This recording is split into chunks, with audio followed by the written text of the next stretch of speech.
We know something happened in the mountains of disputed Kashmir. No shots were fired, but soldiers clashed and died. There are claims brutal, basic weapons were used. Two nuclear powers were in hand-to-hand combat, and both blame the other. So what happened on the India-China border? And why does it matter so much? It's 45 years since the last deadly clash between India and China on this border. 45 years. So what changed? Well, the pressure was building. This is the Galwan Valley. It sits on the border, which you can see identified there as the line of actual control, the LAC. There are troops on either side of it, and the territory around the LAC is still disputed. One recent example is India's upgrading of its infrastructure, to China's irritation. Now, this border's always been about managed tension, but that tension reached a breaking point. This is India's version of events. It says the Chinese sought to erect a structure in the Galwan Valley on our side of the LAC. More recently, India said these satellite images of construction in the border area are proof of China breaking the rules. But then there's China's story. It sees things quite differently. 印方部队严重违反双方共识，越线非法活动，并对中方人员进行挑衅攻击，导致双方边防部队发生严重肢体冲突。 Whatever the reason, both agree that something happened. China says it was fierce and physical. One Indian officer told the BBC, "They hit our boys on the head with metal batons wrapped in barbed wire. Our boys fought with bare hands." And an Indian official passed this image to the BBC, claiming these are Chinese weapons. And if you're wondering why this involved hand-to-hand combat, it's because of a deal back in the 90s that banned guns or explosives near the border, so they fought in a different way. Precisely how, though, we can't know because there's no footage. So if you've seen lots of videos being shared on social media, like this one, or this one, they aren't of this clash. What are real are videos like this of funerals in India. It says 20 of its soldiers died, and claims China lost men too. For its part, China has a policy of not commenting on military casualties.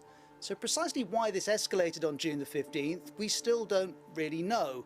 But these are two neighbouring global powers constantly jockeying for position. And at this part of the border, the past matters too.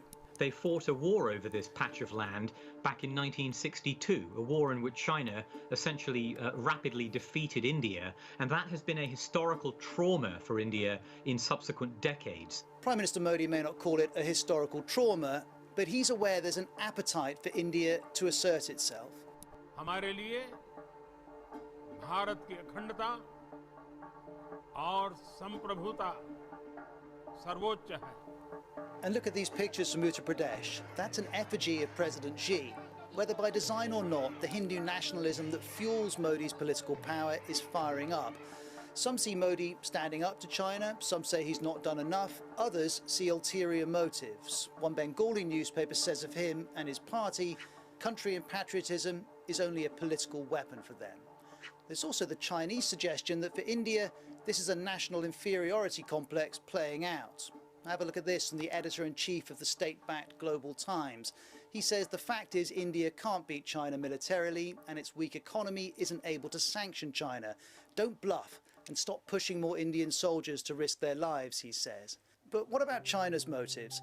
Certainly after the event, it wants to be seen as fair but powerful. These pictures are from state media. We're told this is recent footage of a high-altitude military drill.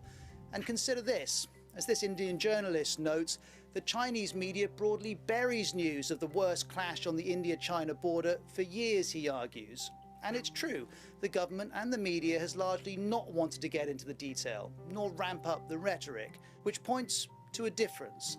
While neither may have really wanted this to happen, once it had done, for China it became a moment to reference its military superiority. That is a message for India. For India, well, it wants to be seen to stand up to the Chinese. That's of course a message for China, but also for Indians and for a watching world, though disappointingly for India, that watching world has shown little interest in getting involved. And while we may never know precisely what happened on that cold June night in the mountains, that men died is proof of how high the stakes are for India and China and how their rivalry will shape the region for years to come. Thanks very much for watching. If you liked that report, you can find lots more from me right here.